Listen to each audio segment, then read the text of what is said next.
संकल्प 2022 द्वारा आयोजित पर्सन बैंक के पार्ट 3 देखे थे और हमने एक बुक कंप्लीट भी कर ली थी। एंड जो सेकंड बुक है जिसका नाम है क्षितिज, वो अब स्टार्ट करने वाले दोस्तों। 2 दिन की लेट हो गई थी, मैं माफ़ी चाहता हूँ आपसे दोस्तों, 2 दिन की लेट हो गई। आगे में स्टार्ट करते हैं। आज का जो पहला पोर्शन है वो है क्षितिज। पार्ट का नाम है हमारे सूरदास। सूरदास पार्ट का नाम है, बुक है क्षितिज। आज नई स्टार्ट करने वाले बुक जिसका क्षितिज नाम है, नई स्टार्ट करने वाले हैं बुक का। तो इस जो है पार्ट का नाम है सूरदास। आपको पता ही होगा सूरदास पार्ट का नाम है, बहुत ही इंटरेस्टिंग पार्ट है। उसमें आपको पूरे में से पूरे नंबर किस प्रकार लाने हैं उसके बारे में मैं आपको बताने वाला हूँ। ठीक है, पहला प्रश्न है कि सूरदास का जो जन्म है वो कब माना जाता है, तो वो 1478 में माना जाता है। सेकंड प्रश्न, सूरदास के गुरु का नाम बताइए। तो जल्दी से आपने गुरु का नाम, सूरदास के जो गुरु है उनका जो है नाम बता सकते हैं। तो उनके सूरदास के गुरु का नाम है वो है, आपको पता ही होगा, आप जल्दी से कमेंट कर दीजिए। गुरु का नाम है वल्लभाचार्य। हाँ, वल्लभाचार्य सूरदास के गुरु का नाम।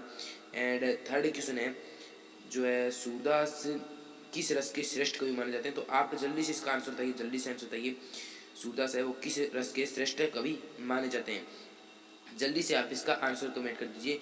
तो वो है वात्सल्य और जो है श्रृंगार रस के माने जाते हैं। ठीक है, वात्सल्य व श्रृंगार रस दोस्तों सही से लिख नहीं पा रहा हूँ मैं, क्योंकि काफ़ी थोड़ा मतलब आपको पता होगा इससे जो है इसमें लिखा नहीं जाता, तो आप समझ रहे होंगे। उदो तुम तो अति, तो आगे इसमें रेगिस्तान क्या आएगा आपको वो बताना है।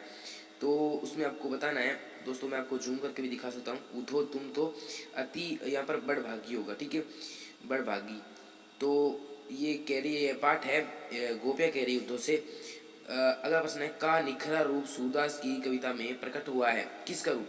तो आपको बताना है, तो वो है ब्रज भाषा का निखरा रूप है, वो सूरदास की कविता में जो प्रकट हुआ है। अगला क्वेश्चन दोस्तों बात करते हैं हम जल्दी से। आगे क्वेश्चन है वो जल्दी से स्टार्ट करते हैं दोस्तों।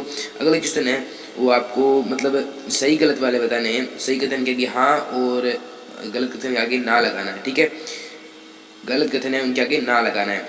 तो पहला प्रश्न यही है कि सूरसागर ग्रंथ की रचना सूरदास ने की, तो ये क्वेश्चन एकदम राइट है। मतलब और भ्रमर गीत सूरदास द्वारा रचित ग्रंथ साहित्य लहरी का है, ये क्वेश्चन गलत है। सूरदास ने श्री राम की भक्ति से ओतप्रोत कविता लिखी, ये क्वेश्चन भी गलत है।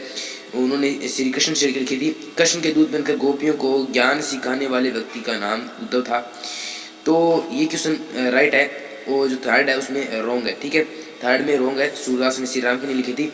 और फोर्थ क्वेश्चन है वो कृष्ण के दूत बनकर गोपियों को ज्ञान सिखाने वाले व्यक्ति का नाम था उद्धव, ये क्वेश्चन भी राइट है।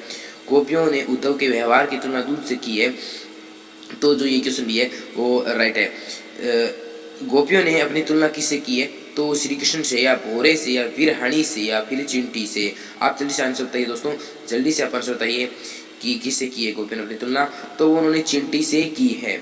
अब बात करते हैं सेकंड क्वेश्चन जो है गैस में राइट आंसर होने वाला है। एंड सेकंड क्वेश्चन है गोपियों की विरागनी और बढ़ गई थी, किस कारण बढ़ गई थी दोस्तों बताना है।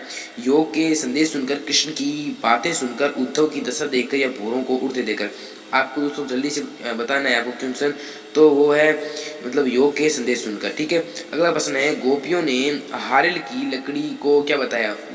हारिल की लकड़ी बताई उद्धव को, राधा को, कृष्ण को या गोपों को। जल्दी से आंसर बताइए दोस्तों, जल्दी से आंसर बताइए। कृष्ण को दोस्तों मैं जल्दी जल्दी इसलिए कर रहा हूँ कि ये जल्दी से कंप्लीट हो जाए ताकि आपको जो है ज़्यादा देर यहाँ पर ना बिताने पड़े। गोपियों के अनुसार राजनीति कौन पढ़ाए हैं, उद्धव, सुदामा, कृष्ण या फिर बलराम। तो वो कृष्ण पढ़ाए हैं, आपको पता ही होगा कृष्ण है वो राजनीति पढ़ाए हैं गोपियों के अनुसार। सूरदास की कविता में जिस भाषा का प्रयोग किया गया है वह कौन सी भाषा है, राजस्थानी, गुजराती, अवधीय, ब्रजभाषा। तो आपको वो आंसर पता ही होगा, ब्रजभाषा है इसका, तो सभी को आंसर आता ही होगा। अगला क्वेश्चन है अति लघुरात में क्वेश्चन लेकर आए, यहाँ पर छोटे क्वेश्चन ज़्यादा लाते हैं।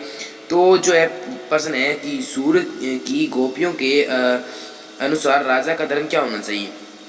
तो सूर्य की गोपियों के अनुसार जो है राजा का धर्म प्रजा को खुश रखना ही होना चाहिए। मतलब इसमें गोपियाँ जो है इसमें लगाया गया, आपको पता ही होगा इस पार्ट में, तो उसके अनुसार ये प्रश्न पूछा गया। अगला प्रश्न है गोपियों ने श्री कृष्ण के प्रति अपने प्रेम को किसके समान कहा है। गोपियों ने श्री कृष्ण के प्रति अपने प्रेम को गुड़ से सनी चींटी के समान बताया। ठीक है, गुड़ से सनी चींटी, चींटी है वो गुड़ से चिपक कर मर जाती है दोस्तों, आपको पता ही होगा चींटी है वो ज़्यादातर गुड़ में ही जाती है।